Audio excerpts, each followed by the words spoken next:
Welcome, everybody. I'm really honored to be here with you all today to present Secrets.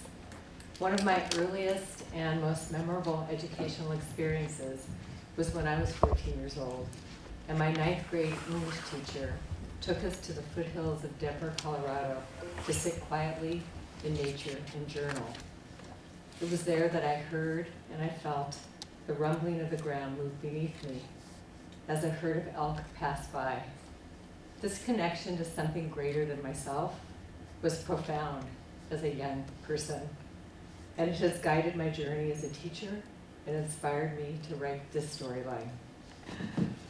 We must teach our children to smell the earth, to taste the wind, to taste the rain, to touch the wind, see things grow, to hear the sunrise and nightfall, to care.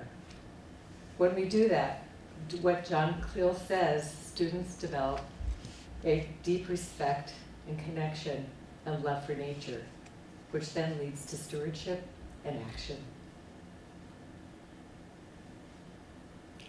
What better way to connect to the forest than to ask, how are we like a forest? This question guided our storyline. The tools to explore this guiding question was revealed to the children through the acronym SECRETS. Sense of wonder, ecosystems, cycles, relationships, energy flow, time equals change, and stewardship. What did we want our students to experience? We wanted them to share their insights about how they are like a forest and experience how the parts of Secrets are connected with examples for each. We wanted to nurture a sense of wonder about the forest and be able to say how their actions impact the health of the forest, as well as talk about how the forest impacts their lives personally.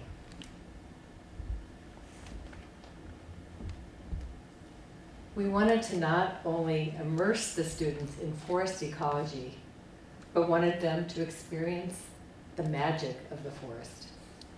So we began our storyline by sharing images of the Pacific Northwest forests and inviting students to wonder about this key question: what kinds of little people might there be in a Pacific Northwest forest? We read an extract from Turtle Meat and Other Stories about the little people of the forest. And then we brainstormed the characteristics of the little people that we learned from this extract.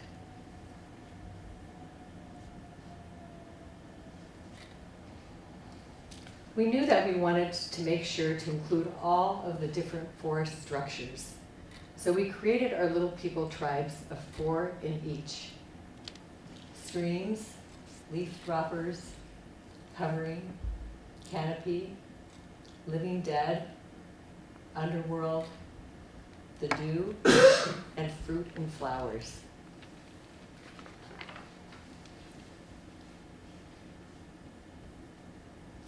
The children didn't know which tribe they would belong to. This was revealed to them in our first trip to the forest, which was accessible by city bus.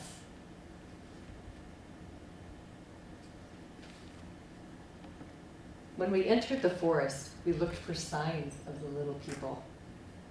Holes in the tree trunks, mossy coverings. Our classes were 6th to 8th grade mixed age, so 11 to 14-year-olds. The youngest students began to notice first, of course, and then the discovery became contagious.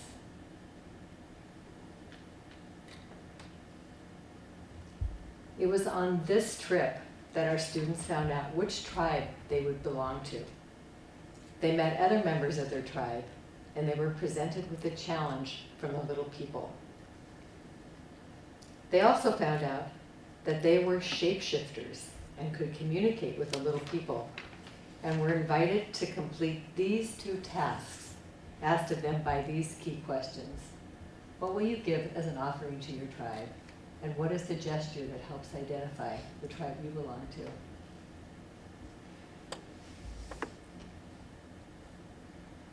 We color-coded the messages to the different tribes so that the students could easily find each other. These little messages were found hanging from a large fir tree thanks to a parent volunteer that ran ahead before us. Almost always there are students, especially in the middle grades, who mumble and grumble under their breath about, oh, this is just so stupid. There's no way that these messages could be from the little people. Yet there's almost always a student or two who step up to help make the magic happen. The boy in the middle with the white shirt sensed what was happening, and he suddenly shouted out, "What? Did you see that? I could have sworn I just saw a little person run by." As a popular 7th grader and an absolute ham, he got everyone on board. Not too long afterwards, I saw a park ranger walking towards us. While students were busy focused on their work, I shared what we were doing, and I asked him if he would be able to say a few words to the students.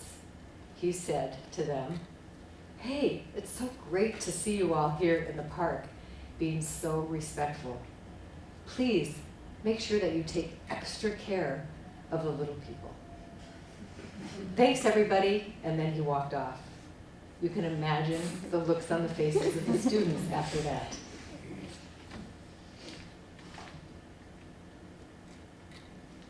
And once the children completed the request of the little people, we had time to eat lunch, play, nature journal, and collect sheddings or offerings from the forest to create a disguise which they made back at school and reflected on their experience.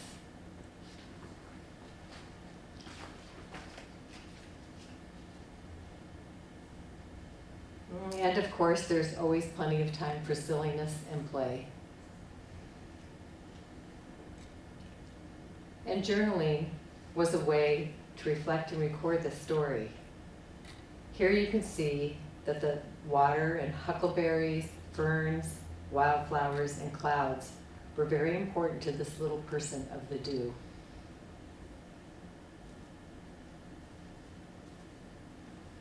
Back at school, children created the little people using wire and items from the forest, and they wrote their biographies.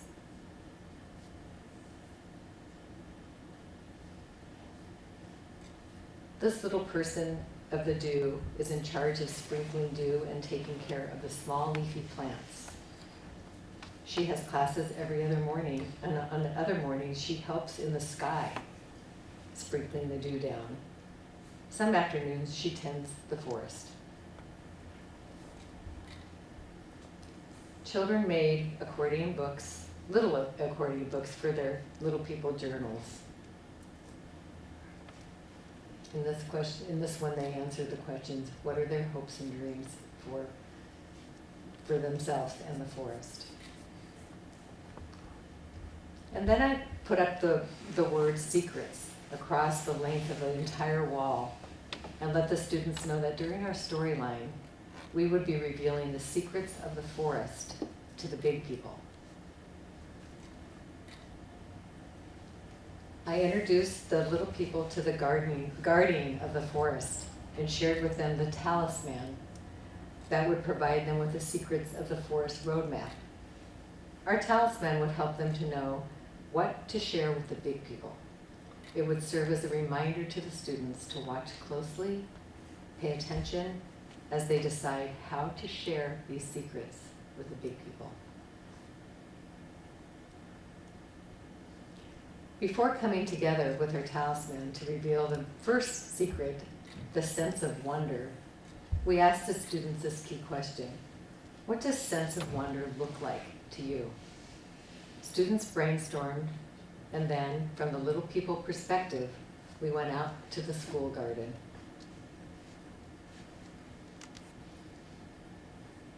Students took a ribbon and tied it on a beautiful spot in the garden where they wanted the big people to pause and notice.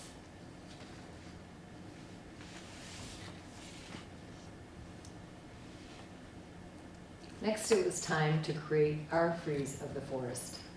We brainstormed and then we visited the forest again to gather more information, making observational drawings and taking photographs to help create a model of the forest in a frieze.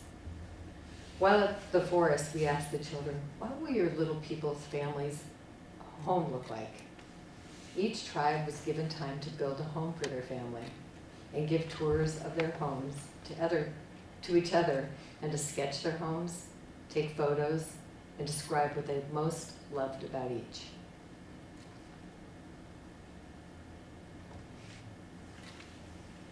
They also discovered another message from the little people to help them with their studies. This is an example of one to the people of the Dew.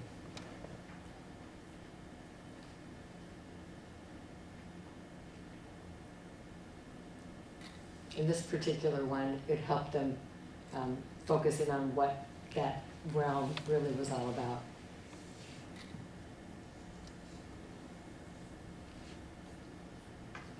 Back at school, family groups worked on the parts of their frieze that their tribes were responsible for.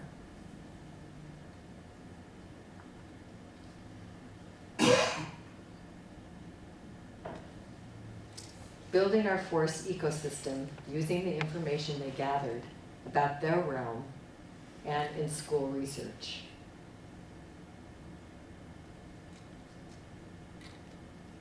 This student is writing about night in the forest, resting under a large cedar tree, putting on layers, covering themselves with sleeping bags, building a big fire and eating salmon for dinner.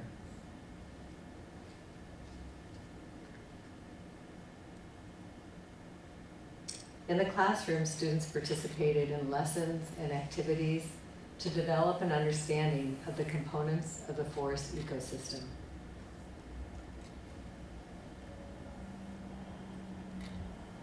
Here, students are participating in an activity to learn the form and functions of a tree.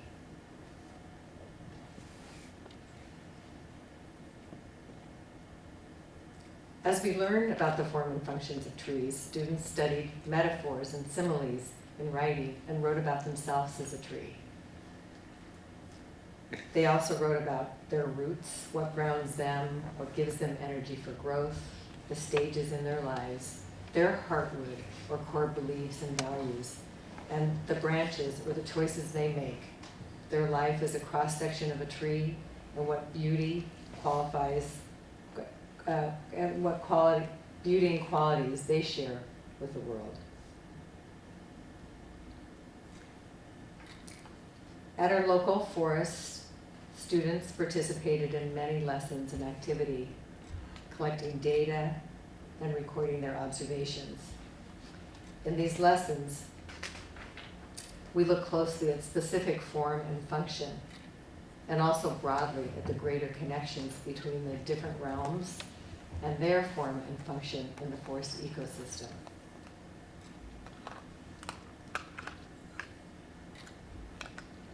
These lessons provided more opportunities to observe very closely and make connections.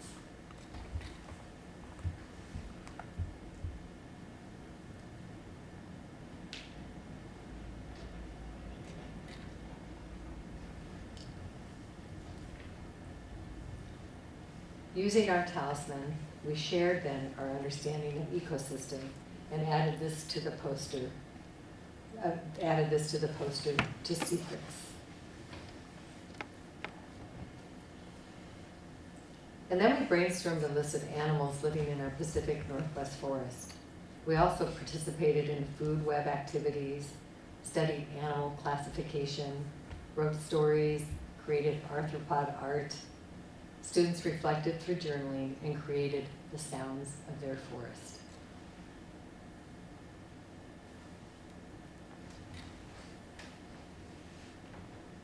Each student chose an animal, made an animal sign on the frieze, and created a sign and a drawing of their animal with a ritual poem to put on the border.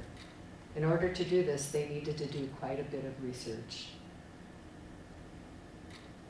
Just one of the Douglas fir here, Douglas squirrel. How to build a Douglas squirrel nest. 1, find moss and lichen. 2, find bark. 3, find a tree with cavities. 4, build a ball-shaped nest. 5, snuggle up for hibernation.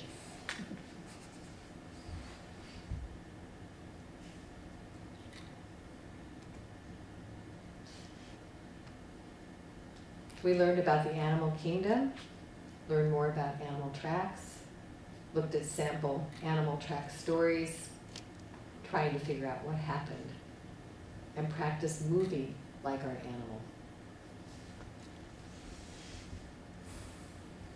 Here's some of the arthropod art from different classrooms.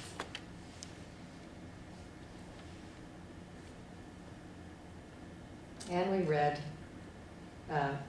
Franz Kafka's Metamorphosis and wrote their own story using Kafka as a writing model, blended with science criteria. This is actually an example of my son's when he was in middle school, when we did this back then. At the very end, I end up stepping on him and killed him. Out in the field, we looked for signs of biodiversity.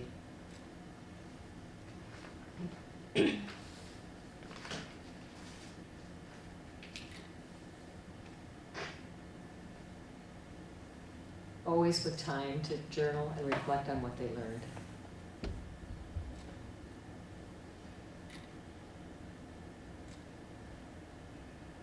Using our talisman, we shared our understanding of what we learned about relationships, and it was added to our poster, Secrets.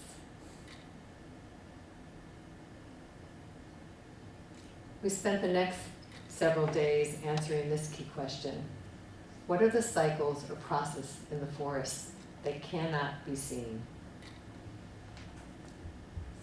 Here are some of the examples of student work.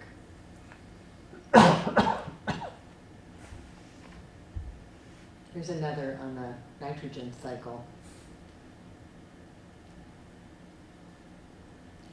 And this is an example of a message to the big people about photosynthesis.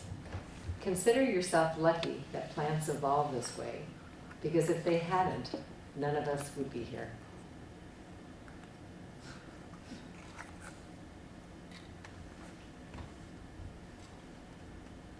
Using our talisman, we shared what we learned about cycles, energy flow, time equals change, and added them to the acronym Secrets.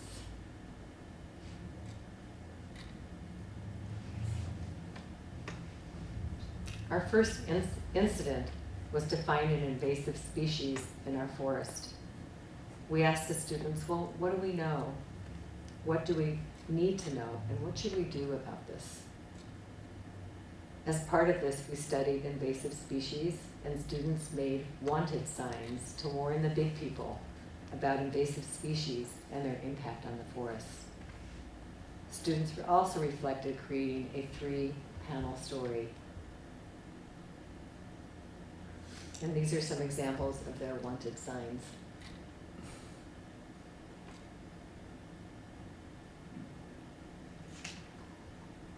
And a few more.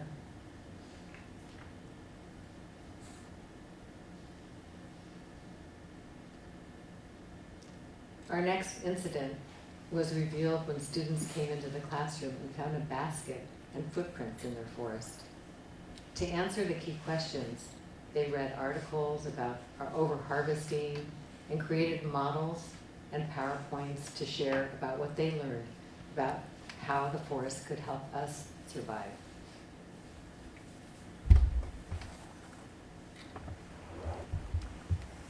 We made sure, as always, that our students had clear criteria to guide them in their work.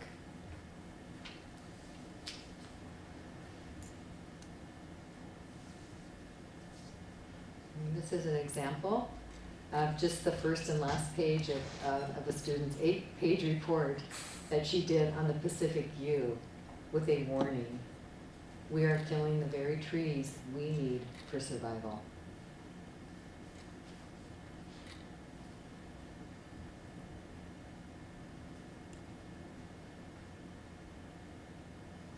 Our team of teachers prepared stations that students participated in to address other possible impacts to the forest by both human and natural events.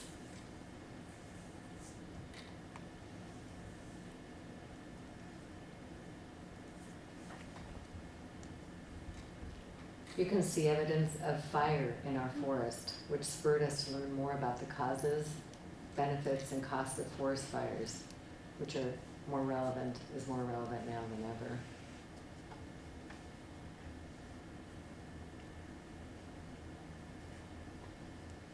After brainstorming what the big people would need to understand about the forest, referring to secrets, students planned out what information was missing, what they needed to add, and they were given time to create displays and to decorate the room for the big festival that would share this information.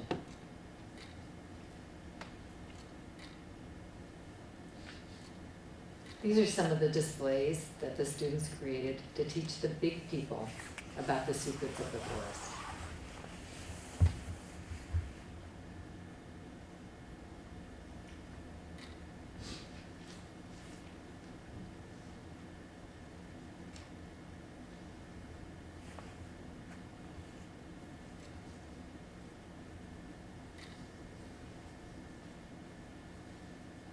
Some of the displays were very big. Of course.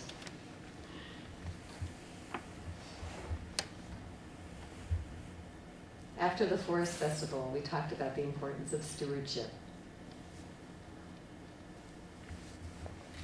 and shared and reflected on how people responded to the festival. Students participated in several service projects with the Portland Parks to practice stewardship out in the field. Here they're planting native plants.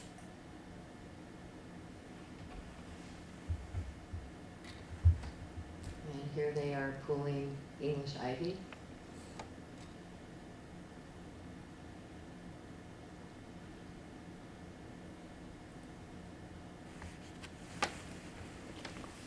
And sharing our wonder with others, we arranged for our students to teach about animals and adaptations to younger students from a school that didn't have the opportunity to visit the forest.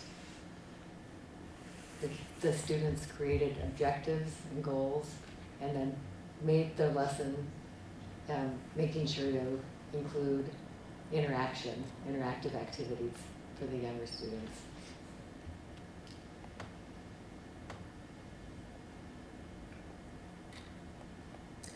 At the very end of the storyline, students shared what we learned, and we had time to individually reflect.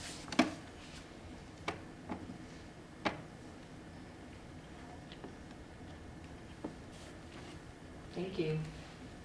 Maybe you have some questions.